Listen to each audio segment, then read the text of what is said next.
Queridos irmãos, nossa gratidão por estarmos aqui reunidos, mais uma vez, em busca de conhecimento e de boas vibrações. Pedimos aos bons espíritos que nos auxiliem, que nos inspirem no bom estudo, para que a gente possa levar as lições para nossas vidas e ter sabedoria de aplicá-las através do nosso conhecimento, do nosso aprendizado, através de nossas atitudes e nos nossos pensamentos, levando a luz do Evangelho através do sentimento de amor e da paz de Cristo. Agradecemos ao bom Mestre Jesus por tudo que nos oferece. Agradecemos pela sua proteção, que Ele, por mais uma oportunidade de estarmos aqui na Terra,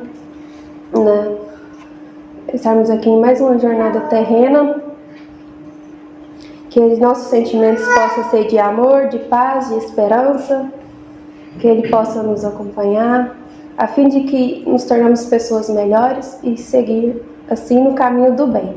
Que assim seja. Que seja, obrigado. Pessoal, antes da dona Sirlene começar,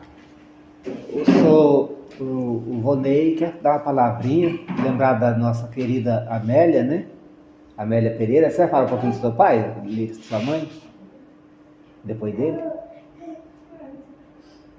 À vontade, Dona.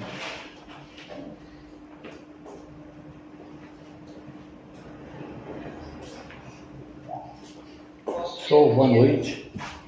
Primeiro eu quero agradecer a primeira oportunidade que eu estou tendo hoje. E eu gostaria muito de que minha mãe pudesse estar aqui, mas é só gostaria. Eu acho que onde ela está ouvindo, está participando e está vendo também. E vocês sabem melhor do que eu que a minha mãe era uma pessoa bem frequente, muito conhecedora do Evangelho. E aproveitando a oportunidade, Gilmar, eu vou lembrar assim, eu vou ligar meus fios, né, para lembrar como foi, aonde era a casa onde a gente ia no Centro Espírita, aqui em Piaçu. Em 1963, ao lado da casa do João Vitorino, era só um cômodo bem pequenininho. O presidente, eu acredito que era o senhor Manuel Caetano da Fonseca. E todos os domingos, a tia Badica, morava na fazenda do seu Jorge Zacarias, ela vinha, tinha aquela escolinha lá, ela fazia as pregações. E me tocou muito que uma musiquinha que ela cantava na abertura, eu ainda me lembro, só um pedacinho da musiquinha dela, sabe? Pode continuar. Ela chegava, quando a gente entrava, sentava, ela chegava na porta e começava a cantar uma música assim, que fala: bom dia, bom dia, bom dia, hoje eu estou tão feliz. Bom dia, bom dia, bom dia, meu coração é quem diz. Infelizmente, por eu ser um pouquinho desnaturado, eu não segui. Mas não foi falta de convite, mesmo da minha mãe, que ela insistiu, eu não vim. E hoje, eu quero agradecer a minha mãe por tudo que ela me ensinou. Talvez eu não aprendi como ela queria, não. E, em nome dela, muito obrigado pela oportunidade. E tenho certeza que o Senhor está iluminando ela e todos nós aqui. Obrigado. Valeu, Dani.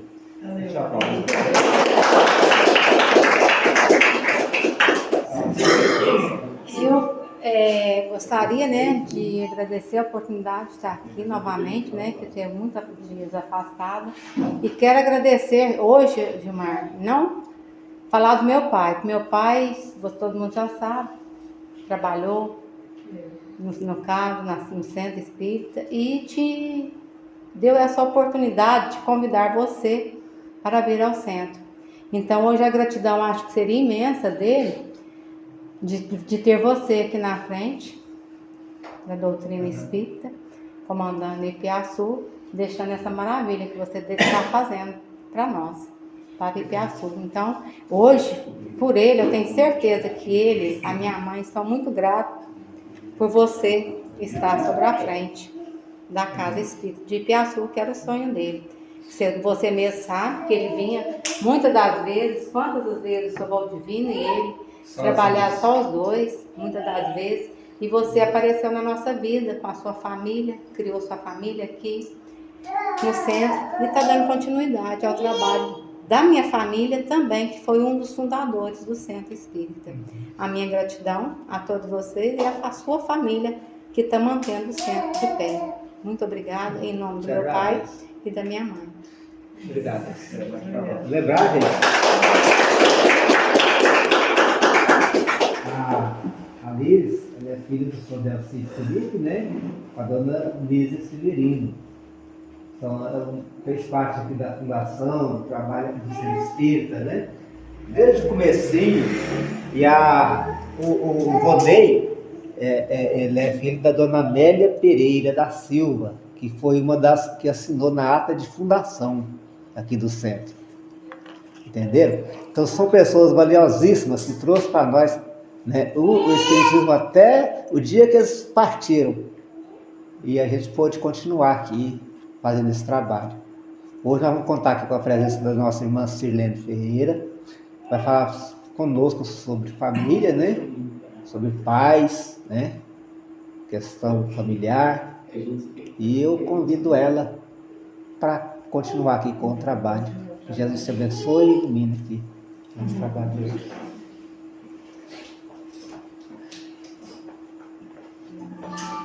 Meus irmãos, boa noite a todos. É uma alegria muito grande para mim estar pela segunda vez aqui na cidade de Ipiaçu, nessa casa abençoada, o Centro Espírita Eurípides Barçanufo, e nós pedimos ao professor Eurípides, o diretor espiritual dessa casa, para que nos abençoe a todos, que nos ajude, que nós possamos então compreender a lição que nós vamos estudar hoje. Hoje nós vamos pensar um pouco na nossa família, nas necessidades do nosso lar, né? Então, o nosso estudo hoje é pais e filhos construindo laços de amor, né? Porque o lar é uma instituição divina que foi idealizada por Deus, nosso Criador e Pai, tendo como objetivo a vivência do amor, conforme nos ensinam os espíritos superiores, quando Allan Kardec questiona eles na questão 774 do Livro dos Espíritos, qual seria a finalidade da vivência da reencarnação em família. E, dando as explicações, os espíritos vão deixar bem claro que nós reencarnamos em família para aprendermos a viver, a colocar em prática o amai-vos uns aos outros que Jesus nos ensina. Então, é para isso que nós estamos reencarnados dentro do nosso lar.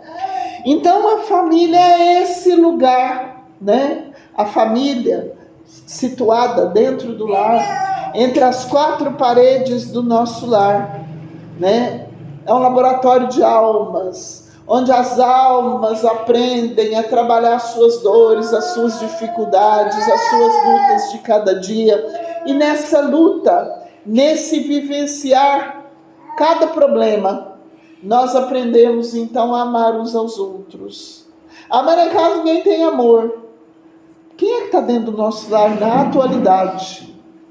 Não são aqueles espíritos amigos nossos, evoluídos. Não são aqueles. Esses, na melhor das hipóteses, porque Deus não nos deixa órfãos, são os nossos melhores amigos. Então é por isso que os espíritos nos ensinam que é muito comum que as famílias unidas por laços espirituais estejam vivendo em domicílios separados. Porque meu melhor amigo, ele não mora dentro da minha casa. Quando a luta chega, quando a dor é grande, quando eu preciso de alguém para me carregar, de alguém para cuidar verdadeiramente de mim, na hora do vamos ver, não é meu melhor amigo que vai socorrer. Quem é? Quem é? É o nosso familiar.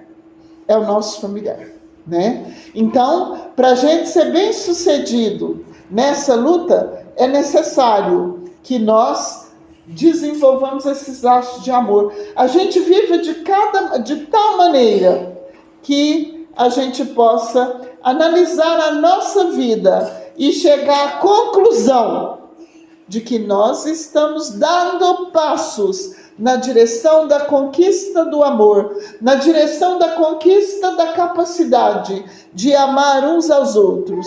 Ah, mas porque você não sabe o que eu estou falando? A gente sabe. As nossas famílias, que são as melhores do planeta, vocês concordam? A nossa família é tudo para nós. Elas são cheias de problema, porque nós estamos cheios de problema, devido à nossa resistência, à nossa dificuldade de viver a lei de Deus. Porque conforme nos ensina o livro dos Espíritos, na parte 3ª, quando fala das leis morais, quando Allan Kardec vai nos ensinar sobre a lei divina ou a lei natural, ele vai nos ensinar que a lei divina contém tudo o que a gente precisa saber para que nós possamos ser, então, realmente felizes. Nós somente somos infelizes quando nos afastamos do que nos ensina a lei divina, né? Então, é preciso que a gente pense o que é que nós estamos fazendo para viver a lei divina. Então, dentro da nossa casa, não estão os nossos melhores amigos. Estão aqueles espíritos que devem uns aos outros cuidado, atenção, amor, perdão, tolerância, indulgência. Mas o que é indulgência mesmo? Que palavra difícil! A indulgência é um termo utilizado no Evangelho segundo o Espiritismo, capítulo 10. Bem-aventurados os que são misericordiosos. Terminando aquelas lições ali do perdão, tem umas mensagens que falam sobre indulgência. Indulgência é ver os defeitos do próximo com compaixão, com o máximo de tolerância, com o máximo de caridade, porque até para a gente perceber os defeitos do próximo, a gente tem que ter compaixão, a gente tem que ter caridade, né? Então, quem está dentro do nosso lar são aqueles a quem nós devemos cuidado, né? E eles também nos devem. Nós somos, dentro do lar, devedores uns dos outros. E dentro da vida do lar, quem é que triunfa na família? Maria, pega um pouquinho de água para ele, por gentileza. Quem é que triunfa na família? Os que têm paciência, os que têm amor, os que sabem vencer as dificuldades ali, sem se alterar, sem pensar em abandonar, sem pensar em falar, não, já fiz tudo que eu devia, vou largar, eu vou abandonar. Nós somos irmãos. As nossas vidas estão entrelaçadas por séculos e séculos e séculos, milênios. Então, no capítulo que fala sobre a reencarnação, toma um pouquinho de água, vai tomando devagarinho. Nos séculos que fala sobre a reencarnação, obrigado, Miriam. Nos séculos que fala, na parte do Evangelho que fala sobre a reencarnação, a gente vive assim, dentro do nosso lar, não estão todos os familiares. Um pouco está encarnado e um pouco está desencarnado. Os desencarnados que estão em boa condição ficam lá no plano espiritual, trabalhando para viver, para evoluir, para auxiliar aqueles que estão encarnados. Quando um desencarna e retorna ao plano espiritual, ele é recebido como um viajor que retorna de uma grande viagem. É a vida na Terra, né? É a vida na Terra. Assim, Dona Laura espera, então, a volta da filha dela, a mãe de Heloísa, que viria da terra depois de uma grande enfermidade, depois de uma vida cheia de luta, cheia de sofrimento, e que a filha procurou enfrentar e dar conta da situação, dos problemas que a vida lhe colocou, com o máximo de esforço, o melhor que ela pôde, né? Então, a vida no lar é isso. E nesse sentido, como nós temos a nossa vida, nós vamos falar muito dessa questão da vida no lar. Quem é que é minha família, né? É que a gente vê, então, Joana de Ângeles, no livro Adolescência e Vida, ela nos fala que nós temos as famílias provação e as famílias bênçãos. Quem é que é? Mas o que é isso? Família bênção. Aquela família onde todo mundo se compreende, onde todos estão unidos, do tipo, um por todos e todos por um. Ah, mas tem família assim? Não tem. O número é pequeno, mas tem. Para que a gente possa ver que existe e trabalhar para que a família da gente pode ser uma família bênção. Qual que é a maioria? A família provação. Onde as pessoas têm problema de relacionamento, onde tem problema de entendimento, problema de amor, mágoa de outras vidas, porque foi abandonado, né? Por que a gente tem tanto caso de feminicídio? Em todas as classes sociais. Problemas não vividos de outras existências. Problema de adultério, problema de traição. É aquela moça que fez promessa para aquele moço bonito. Promessa de amor, promessa de casamento, sem jamais pensar em cumprir. Olha, tem consequência. Tem consequência. Se não resolve agora, resolve na outra vida. Quando tem feminicídio, complica ou resolve a situação? Complica muito, porque enquanto um não der a mão para ajudar a resolver o problema do outro, o problema continua, a dor continua, a dificuldade continua. Nossa, mas como que vai resolver isso? Troca de papel.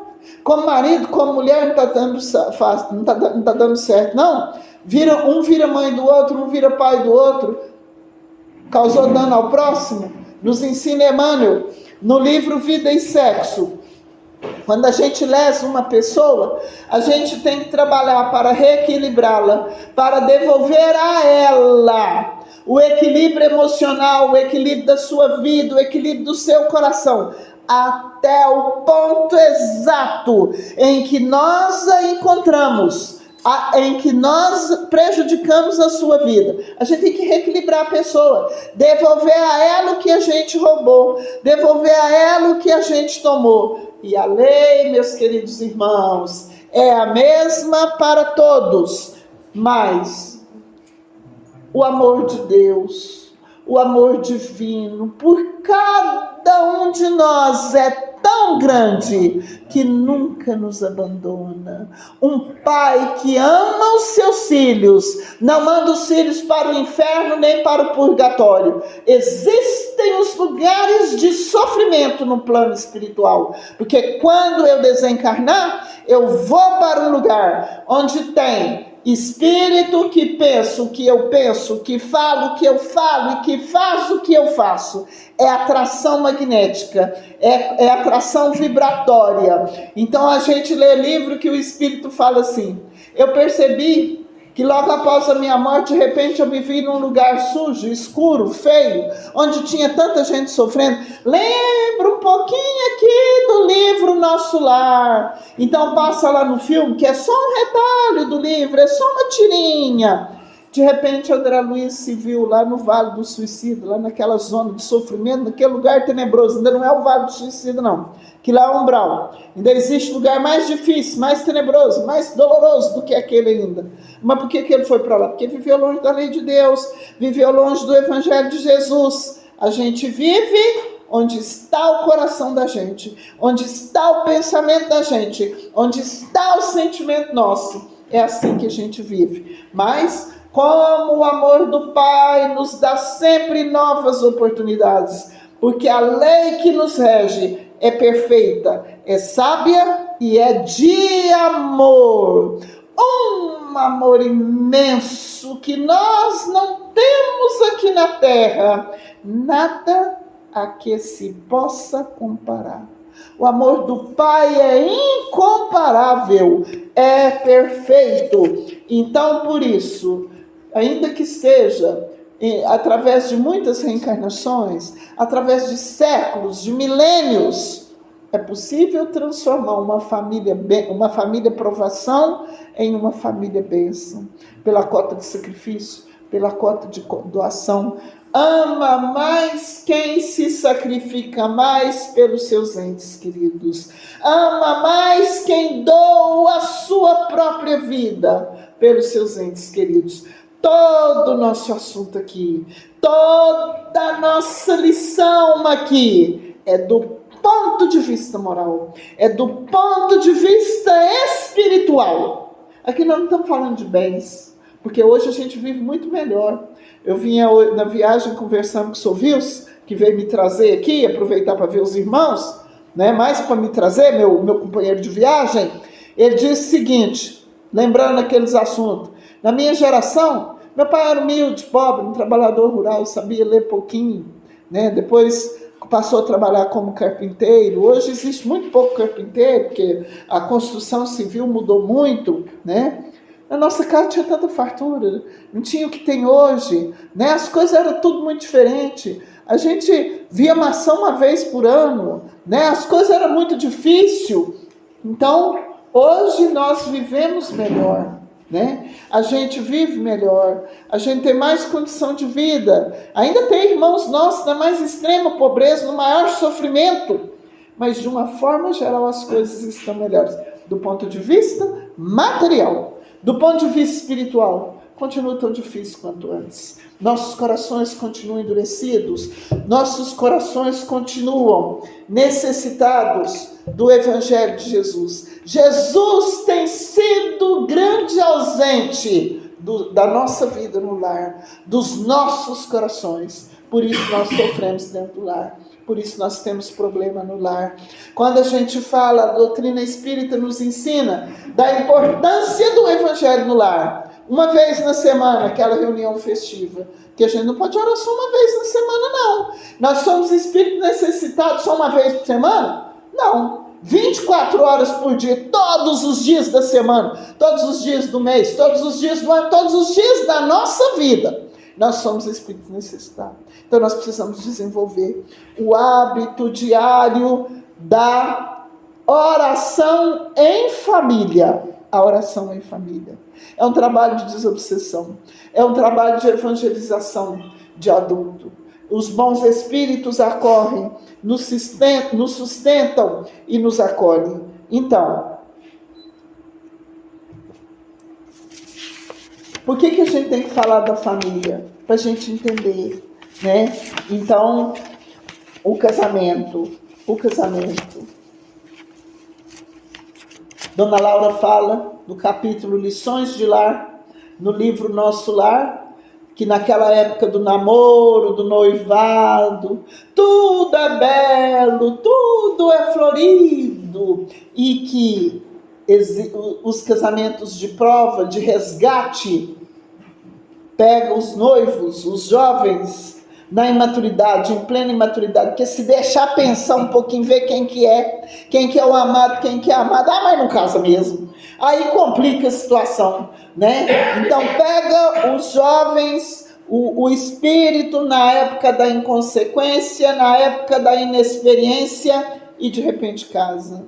Eu não casei não, mas eu conheço gente que já falou assim para mim, Sirlene, se eu tivesse visto quem era, eu não tinha casado.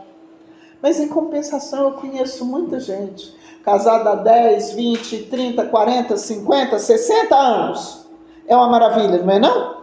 É uma maravilha. É uma experiência e tanto. A experiência da família. Um viver junto com o outro, ser parceiro naquela luta ali, em prol do grupo familiar, né? Então, os casamentos de provação são em número muito maior do que os casamentos de fraternidade, de afinidade. As almas gêmeas são pouquíssimas no mundo. O que a gente tem aqui? Almas algemadas. Passou aquele encanto ali do casamento. Tem gente que fica encantado só um dia, uma hora, uma noite, duas, e o casamento acaba que um não quer ver o outro por nada nesse mundo. Acontece muito. Uma coisa que sempre me intrigou. Quando eu era criança, eu toda vida fui rebelde, né? Nunca fui muito fácil, não. Não dei trabalho ao meu pai e minha mãe, não, mas eu sempre pensei. Diz que o casamento era mudado, era combinado. Então nascia a menina do compadre José e o menino do compadre Joaquim. Vou casar minha filha com a menina lá do compadre José. O casamento já estava tratado no dia que nascesse, praticamente. Então muitos casamentos não davam certo porque o casamento era tratado. Não era isso que a gente fala? Né? E tinha moça que quando via com quem casou na noite de núpcias vivia ali, mas acabada, angustiada, né? Ali não separava não, mas só cumpria o papel, só cumpria o que determinava a sociedade. A vida dela tinha acabado. Hoje tem muita separação que ninguém aguenta isso mais. Então nós temos a nossa necessidade moral, a nossa necessidade da fraternidade uns com os outros é maior do que o que a gente consegue imaginar. A fome de amor, a fome de entendimento, de fraternidade, de respeito é muito grande. Porque quando a gente não dá conta de levar o casamento pelo lado do amor, é preciso levar pelo bem, pela fraternidade. É preciso levar pelo lado da amizade. Não é um se colocar contra o outro, porque tem mulher que também mata o marido. A coisa fica difícil. Passar dessa fase do encantamento em que cada um se revela como é. Você já sabe, né? O príncipe vira sapo. E a princesa vira bruxa. Oh, meu Deus do céu. Mas aí é um Deus sacudo para viver isso, né? E enquanto não aprender a viver, se reconciliando uns com os outros, mas não dá fácil, não. E os filhos? A chegada dos filhos é sempre vista com muito amor, com muita esperança, com muito sonho, né? E a criança nasce pequenininha, esse ser pequenininho, olha que encanto, para enganar os pais, Os pais ficam cheios de amor, cheios de carinho. Os avós viajam e falam assim, meu filho, o neto é filho.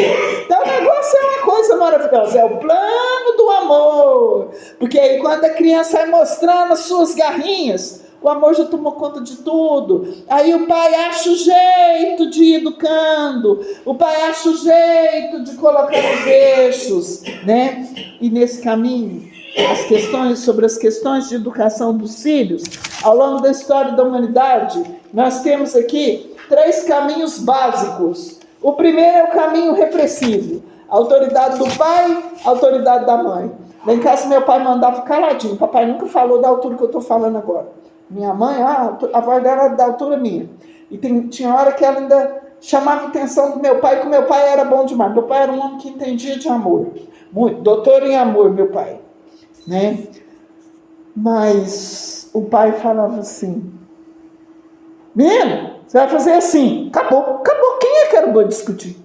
Minha mãe, quando chegava na casa das comadres, era madrinha de Deus e todo mundo. Minha mãe tinha tanta filhada que eu nasci católica. Acho que ninguém sabe quanto afilhado. Agora deve saber, né? Porque já está do plano espiritual. Agora deve saber e procurar ajudar todos eles. Nossa Senhora, levadinha.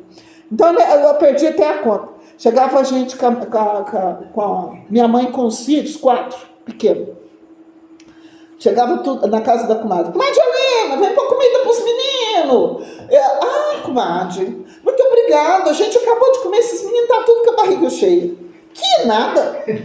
Mas não tinha perigo. Quem é que era tão doido de olhar para minha mãe assim, espantado? Não tinha perigo. Minha mãe falava que ele andava como se a gente tivesse abarrotado de comida, né? Hoje, se falar isso, mãe, eu não comi não, estou com fome. O sobrinho chega na casa das titias, e eu sou filha mais velha, e lá em casa é só eu que não tenho filho, os meninos tudo têm. Os que foram criados mais perto de mim, às vezes eu fazia comida que eles gostavam quando eles iam lá para casa. Então, às vezes, uma vez eu saí, larguei uma comida na geladeira para eles e falei, Quando eu cheguei lá, quando eu voltei, meu pai estava doente, minha irmã ficou lá. O menino foi correndo contar para mim: tia, minha mãe não deixou comer não. Vem aqui conversar comigo. Quem que é sua mãe? A mãe é a senhora. Então por que você está contando sua tia? Ela falou: mas eu falei que não é a hora que eu falar. Isso já era raro no tempo da minha irmã. Porque hoje a gente foi de um tempo, de um extremo ao outro. Hoje você está falando com o menino: mãe, eu não comi não, eu estou com fome. Né? Se brincar, deixa o vô e a avó sem comer, deixa a tia sem comida. Então, por quê? Porque aqueles que foram dessa minha geração, que não desautorizavam o pai e a mãe, falou assim: quando eu tiver meus filhos, eu não quero isso para os meus filhos. Eu vou dar para os meus filhos a vida que eu não tive. Mas vai dar o quê? Porque eu já tive, de vez em quando eu vejo um pai que fala assim: eu criei meu filho dentro do centro. Fazendo o quê? Correndo em volta da mesa, comendo salgado da confraternização, antes de chamar os convidados. Olha, meus irmãos, e eu estou falando com vocês com muito amor, com muito respeito, com a maior compreensão, conforme nos ensina o escritor de Uberaba, Walter Barcelos, no livro A Arte Moral de Educar os Filhos. Ele fala o seguinte: que quando nós, os evangelizadores, formos falar com os pais, como eu estou falando agora, é para falar assim, ó, colocando uma gotinha de verdade num litro de amor. Então, eu repito, meus irmãos, eu estou falando com o maior respeito.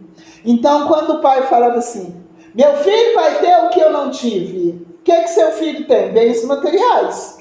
Tem um presente caro que você trabalhou um ano para pagar, que às vezes você deixou de comer alguma coisa que você gostava para comprar um celular, um computador caro para o menino, né? Isso é um exemplo. Para comprar uma roupa que o menino gostou. Mas e o ensino?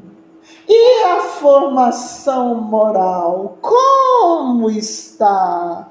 Porque para construir laços de amor, como é que constrói laços de amor? Deixando o filho fazer tudo que quer? O menino aprende a andar dentro do centro. Quando o menino entra ali, ele já vem derrubando essas cadeiras. Se brincar, sobe em cima dessa mesa, não dá sossego para ninguém. Como é que é isso? Nossa, mas essa sirene fala, hein? Gente do céu. A criança nasce pequenininha. Que hora começa a educação? Tem um livro que chama Educação Segundo o Espiritismo, a autora Dora Encontre. E ela fala o seguinte, que a educação dos filhos começa na época do namoro com os pais. Porque muitos pais acompanham os filhos, muitos filhos acompanham os pais na época do namoro. E quando tem condição, às vezes ajuda até o casamento sair mais rápido para renascer logo. Então começa ali. Quando chega com o filho do hospital, que nasceu, tem que ficar com o menino lá no colo o dia todo, não, senão depois o menino fica na cama, ninguém vai ter sossego. O menino já tem que aprender a dormir na cama dele no primeiro dia. São medidas de educação. Tem que seguir a orientação médica direitinho para dar cada comidinha do menino na idade certa, porque senão o menino não aprende a comer, né? Então, o problema é grave. De vez em quando eu vejo num restaurante uma família que tem um menino pequeno, um ano e pouco, 2 anos, 3 anos, o menino chora o tempo todo, ele não come nada, ele não deixa a mãe dele comer, é um transtorno. Ah, mas por quê? Porque não educou a criança, não ajudou a criança a ser feliz. Tem um livro que chama Entrevistando Kardec, a autora Sueli Caldas Schubert. Então a Sueli formulava as perguntas e procurava as respostas nas obras da codificação kardeciana. Nesse livro, Allan Kardec vai dizer o seguinte, que quando a criança recebe educação adequada do seu pai, da sua mãe, da sua família, quando a criança é evangelizada, é preciso evangelizar as crianças e os jovens. É preciso dizer à criança desde pequenininha que Jesus existe que Deus é o nosso Criador, mostrar para a criança a natureza como a obra perfeita de Deus. É preciso dizer às crianças que nós somos responsáveis por toda a ação que a gente pratica. Praticou o bem? Vai viver bem. Praticou o mal? Vai ter que reparar. Vai viver infeliz, né? Então, é preciso dizer às crianças desde cedo. Uma criança pequenininha não entende nada. Quem falou? A criança às vezes nem não fala. A mãe chama a atenção dela e ele entende o que a mãe está falando. Quando a mãe está nervosa, ele sabe. Quando vai passear, você já sabe há muito tempo quando que vai passear. Então, a criança sabe. Quando o menino vai para a escola, vou contar para vocês. O menino aprende uma velocidade imensa. Quem é o pai? Quem é a mãe? O pai e a mãe educa ali nos eixos como precisa? Pode levar o pai e a mãe na conversa? Ele sabe quem é o pai, quem é a mãe, quem é cada professor. E que o jeito que tem que viver com cada um.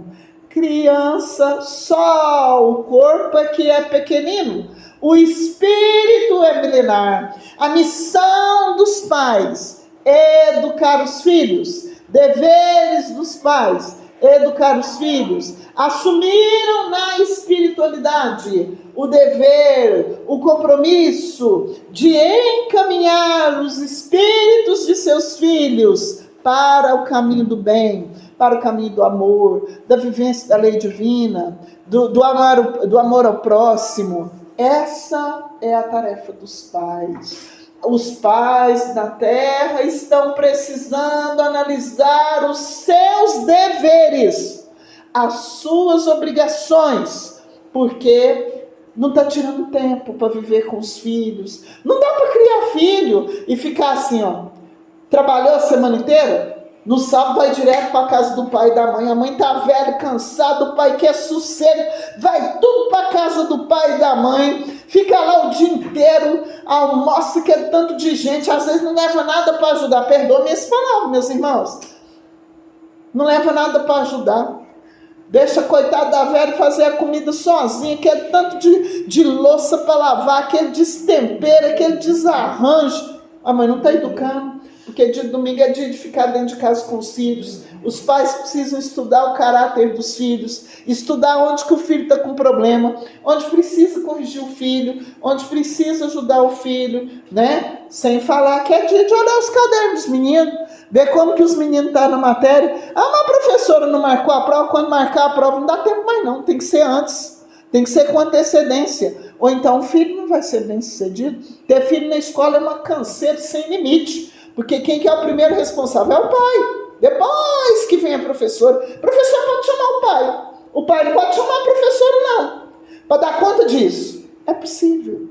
No Evangelho segundo o Espiritismo tem uma mensagem que fala assim, que a missão da maternidade e da paternidade, ela pode ser bem cumprida por qualquer espírito. Não é preciso saber do mundo, não é preciso ter uma formatura, não é preciso ter uma evolução muito grande. Cumprindo os deveres, ensinando a criança a lei divina, ensinando a criança que ela é filha de Deus, logo logo ela vai aprendendo, ensinando a criança que os pais assumiram na espiritualidade o dever de zelar pelos filhos, de educar os filhos e de ajudar os filhos, ensinar isso para a criança e falar para ela, é por isso, meu filho, que eu tenho autoridade para te corrigir, para dizer não, para dizer o que é certo e para dizer o que é errado. Mas é importante também falar que,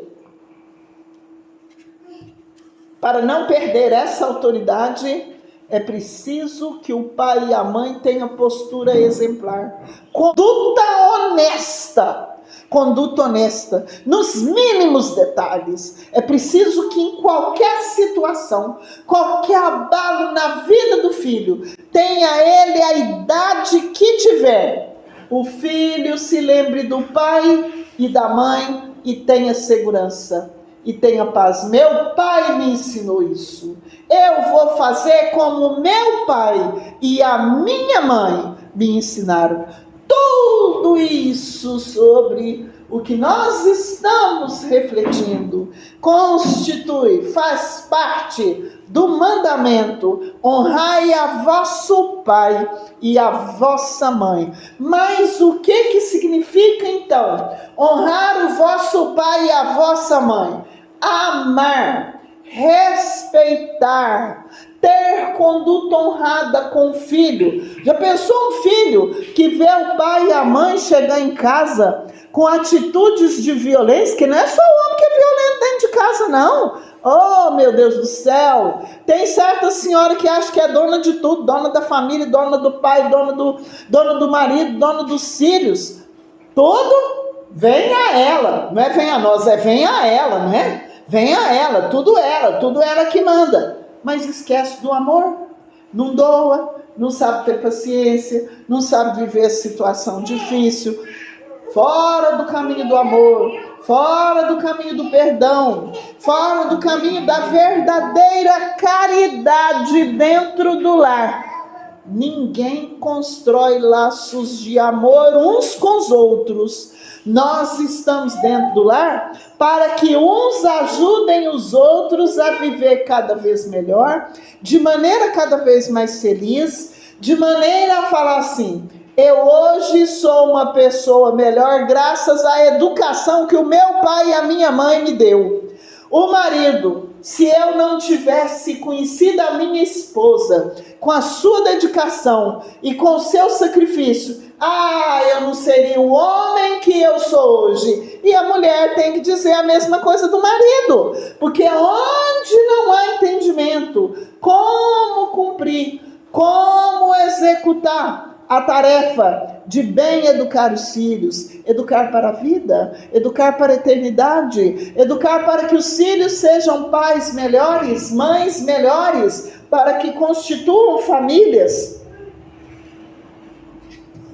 cada vez mais equilibradas. Tudo isso, a vida da gente, nós podemos comparar então a nossa vida com um jardineiro dedicado ao cultivo das plantas, ao cultivo das flores, ou então um especialista em hortaliça, ao cultivo das hortaliças. É preciso, para cuidar das plantas, sombra, água fresca, terra fofa, tudo na medida certa. Assim é a tarefa no lar, assim é a tarefa de educação dos filhos. É preciso viver conquistando uns aos outros dentro do lar.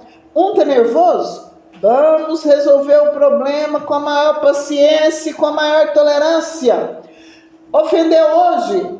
Vamos deixar passar, né? Porque se o caldo está fervendo e põe mais fogo, incendeia tudo. A coisa não dá certo. É preciso resolver os problemas dentro do lar, procurando colocar em prática o amai-vos uns aos outros como eu vos amo, como eu vos amei.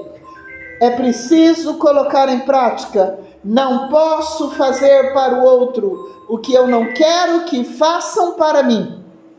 Entenderam, meus irmãos? Essa é a vida no lar. Por que nós estamos tendo tanto problema no lar?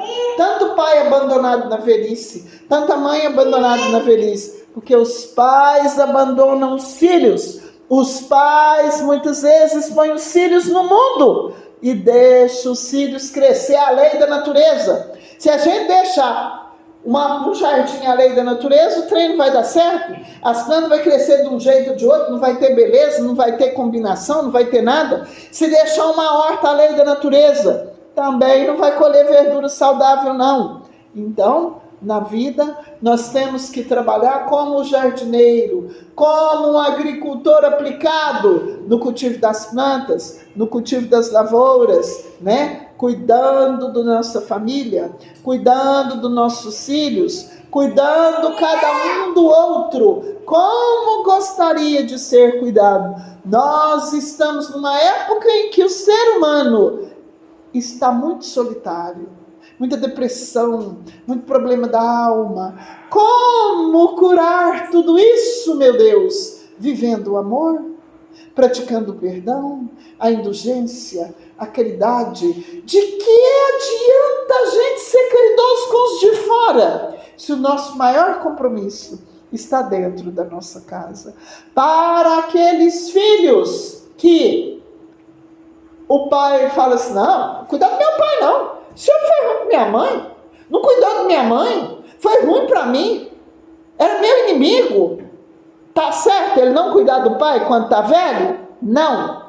Ah, mas por que não? Porque o Evangelho segundo o Espiritismo, que tem a função de nos ajudar a compreender o Evangelho de Jesus, né? Porque o Evangelho segundo o Espiritismo e o Evangelho de Jesus é a mesma coisa, com a diferença de que as explicações do Evangelho segundo o Espiritismo nos ajudam a compreender de uma forma mais completa, de uma forma melhor, os ensinos do Cristo.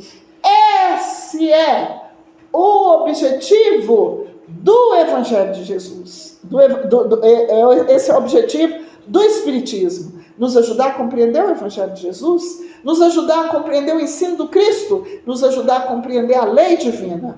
Esse é o objetivo do Espiritismo. É para isso que os espíritos superiores revelaram por todas as partes do planeta, por todas as partes da Terra, a existência da alma, a existência de Deus, a comunicação entre os espíritos, a variedade, a pluralidade das reencarnações. O espírito reencarna em corpos diferentes, tantas vezes quantas forem necessárias, até aprender o que tem necessidade e alcançar a perfeição. Nós reencarnamos nos diversos mundos, até aprender o que cada um deles tem para nos ensinar. Então, conforme nos ensina o capítulo 3 do Evangelho segundo o Espiritismo, há muitas moradas na casa de meu Pai. Se assim não fosse, eu já teria dito. Mundos melhores do que a terra, onde um não ofende o outro, onde o pai não abandona o filho, onde o filho não abandona o pai, onde jamais o marido desaparece no mundo para cuidar de sua vida e abandona a mulher com os filhos pequenos, sem jamais perguntar como que ela viveu. Se os filhos estão vivos, se a mulher está viva, se ela deu conta do dever. No mundo feliz, no mundo melhor do que a terra, os seus habitantes, os seus governantes não lutam para legalizar matança de criança no ventre da mãe. Isso é de mundo bárbaro, isso não é de um mundo que quer ser feliz. Então, meus irmãos, a lei divina está ao nosso alcance. Façamos tudo o que estiver ao nosso alcance, para que nós possamos aprender a viver uns com os outros, pais e filhos, todos os membros da família, para que todos aprendamos a construir esses laços de amor. É através dessa construção de laços de amor que nós possamos transformar uma família provação, uma família cheia de problema, numa família de bênção, numa família onde existe a verdadeira amizade, o verdadeiro amor, o verdadeiro companheirismo, a verdadeira compreensão entre todos os seus membros. Meus irmãos, tem pergunta? Tem pergunta? Tem alguma coisa que eu falei que chamou atenção? Vocês gostariam de falar? Pode falar. Tem não? Todo mundo entendeu direitinho? Pode dar a prova? Pode? Então, que a questão da educação dos filhos é muito importante. A educação começa no primeiro dia. Então, eu vou contar a história do álbum materno, né? Então, os espíritos foram chamados para atender a dona Silvéria Lima, que estava passando por um momento muito difícil. E eles acharam o diário dela em cima da penteadeira dela, enquanto ela estava sendo atendida, e ela foi ler. E eles foram ler. Vou ler uns pedaços aqui para vocês entenderem. 1941, outubro 16. Meu filho nasceu no dia 12. Sinto-me outra. Que alegria! Como explicar o mistério da maternidade? Meu Deus, estou transformada, alegre, jubilosa, feliz. com o nascimento do filho, né? Outubro 20, recomendei ao Jorge trazer um berço de vime para substituir o berço de madeira que nós compramos. O menino é belo demais para dormir naquele berço de madeira. E coisa esquisita, o Jorge ficou assim, reclamando. Jorge nunca reclamou, ele sempre comprou tudo que eu pedi. Quando eu pedi o berço de vime, ele reclamou. Ele falou que tem criança que não tem onde dormir, que tem criança que mora em esgoto, que tem criança que não pensa, que não tem onde viver. E eu fiquei pensando, que exagero, né? O que eu tenho com criança que dorme em esgoto, né? Caridade. Caridade é cada um cumprir assumir o desempenho das próprias obrigações. Meu marido está ficando sovina. Isso que é. Dezembro 15 de 1943 agora, já tem 2 anos. O pediatra falou para ela que ela devia tirar a chupeta do menino, tirar o bico. E devia tirar a mamadeira para ele aprender a comer a comida que ele tinha necessidade. E ela achou um absurdo, mas que médico intrometido. Ela era a mãe do Mauricinho, o menino. E ela então resolveu que ela ia dar a chupeta e a mamadeira para ele enquanto ele quisesse, né? Bom, 1944, março 13, Mauricinho, tranquilo, arranhou de leve o rosto da ama com as unhas. Brincadeira de criança, bobagem. Jorge, porém, agastou-se comigo por não compreendê-la. Tentou explicar-me a reencarnação.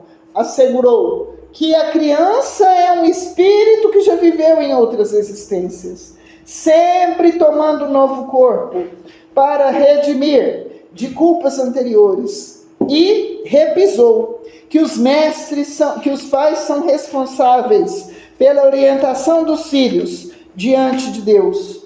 Porque os filhos, palavras do coitado do Jorge, né? São companheiros de vidas passadas que regressam até nós, exigindo corrigenda e renovação. Deu vontade de rir-me da cara dele. Antes do casamento já vivia enrolado com os espíritas. Reencarnação. Quem acredita nisso? Balela. Chega um momento de nervosismo e a criança chora. Será justo espancá-la? Justamente por isso,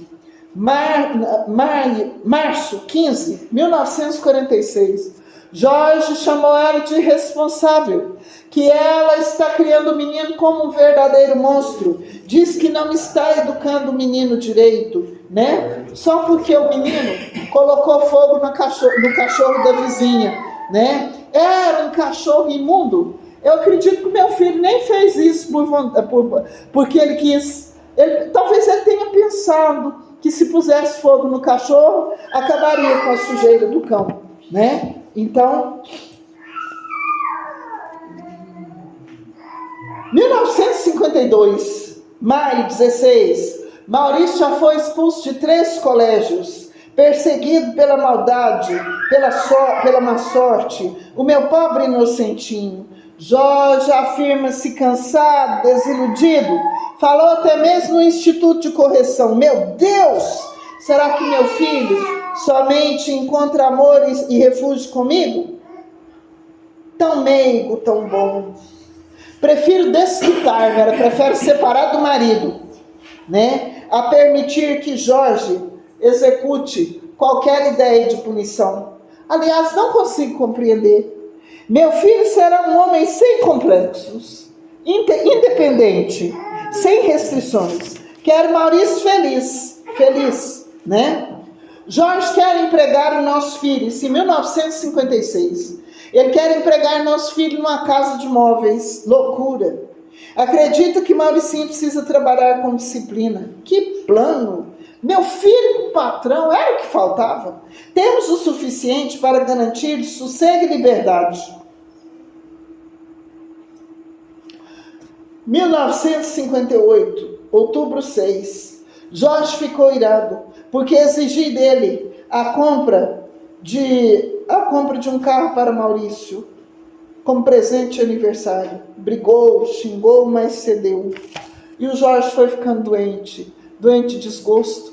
O menino foi para o mau caminho, entrou nas drogas, na marginalidade, foi expulso de 6 colégios, né? Enganava os pais e a mãe nunca viu os defeitos. Então, em 1959, junho 15, estou desesperada. Jorge foi sepultado ontem. Morreu apaixonado diante da violência do delegado policial, que intimou Mauricinho a provar que não estava defendendo maconha. Amanhã enviarei um advogado ao distrito. Se preciso, processarei o chefe truculento. Ninguém arruinará o nome de meu filho, que é um santo. Oh, meu Deus, como sofrem as mães. Fevereiro, 1961. Fevereiro 22. Nunca pensei que o nosso amigo Joel chegasse a isso, culpar meu filho. Sempre a mesma arenga. Maurício na maconha, Maurício no furto. Agora é um dos mais antigos companheiros do meu esposo, que vem denunciar meu filho como incurso num suposto crime de estelionato, comunicando-me numa farsa bem tramada, que Maurício lhe falsificou a letra num cheque, roubando-lhe 300 contos. E ela chegou até a falar que o Noel, o nome dele aqui? Que o Noel estava ficando louco, né? Será que ele estava a caminho do hospício? Por isso que ele estava culpando o filho, né?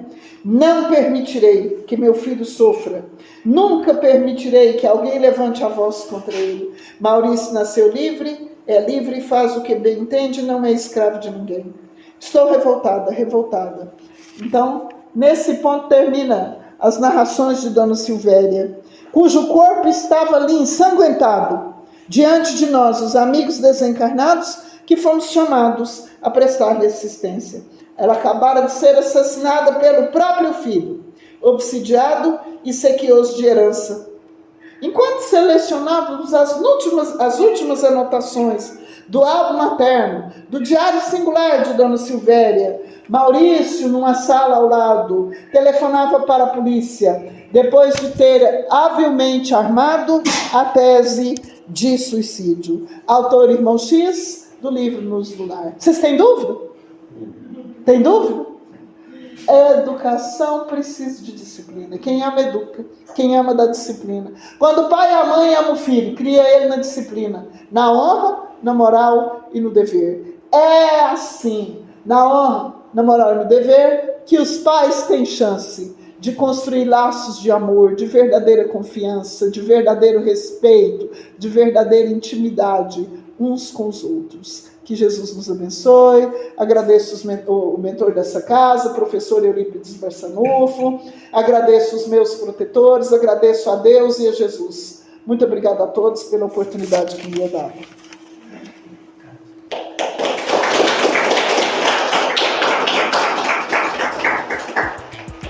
Yeah.